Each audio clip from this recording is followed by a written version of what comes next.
মধ্য আমেরিকার দেশ গুয়াতেমালায় প্রতিবছর ৭ ডিসেম্বর অনুষ্ঠিত হয় মৌসুমের অন্যতম বড় ঐতিহ্যবাহী উৎসব বার্নিং অফ দ্য ডেভিল বা শয়তান পোড়ানো উৎসব। এই উৎসবে মূলত শহরের বাসিন্দারা একটি প্রতীকী শয়তান পুড়িয়ে থাকেন। তাদের বিশ্বাস এর মাধ্যমে জীবনের যাবতীয় অনিষ্টতা দূর হয়। কিন্তু এবছর এই উৎসবে প্রতীকীভাবে উপস্থাপন করা হয়েছে মার্কিন প্রেসিডেন্ট ডোনাল্ড ট্রাম্পকে। রবিবার গুয়াতেমালা সিটিতে ধারণ করা ফুটেজে দেখা যায় লোকজনের ভিড় জমেছে ট্রাম্প থিমযুক্ত মূর্তি পোড়ানো দেখতে। মূর্তিটির আকৃতি ছিল কিছুটা মানব প্রাণীর মিশ্র রূপ, শিং আর ৮ পা যুক্ত।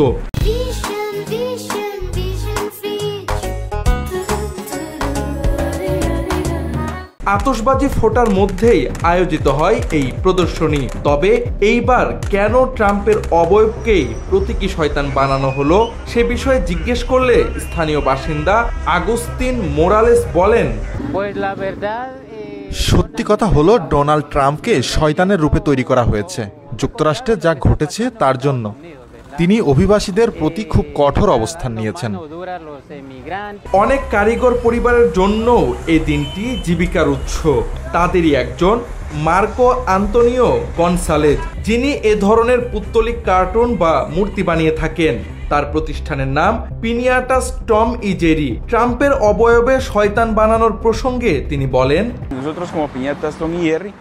আমরা ট্রাম্প সদৃশ শয়তানের এই চরিত্রটি তৈরি করেছি কারণ তার নেয়া নীতিগুলো অত্যন্ত বিপর্যয়কর ছিল। কিছু ভালো রয়েছে, কিছু খারাপও রয়েছে, কিন্তু দুর্ভাগ্যজনকভাবে এই সময়টায় বেশিরভাগই খুবই খারাপ ছিল। তাই আমরা শয়তানকে ডোনাল্ড ট্রাম্প হিসেবে উপস্থাপন করেছি এবং একটু বাড়তি হিসেবেই আইসিই ইউনিফর্ম দিয়েছি, যাতে তাকে নির্বাসনের সবচেয়ে ভয়াবহ কর্তৃপক্ষ হিসেবে দেখানো যায়।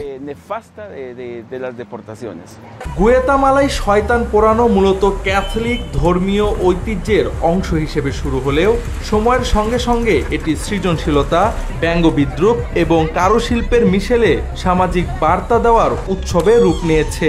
ভিডিওতে দেখা যায় লোকজন আতশবাজি ফুটিয়ে উৎসবমুখরভাবে পোড়াচ্ছে এটি। জাওয়াদ আহমদ, NPB।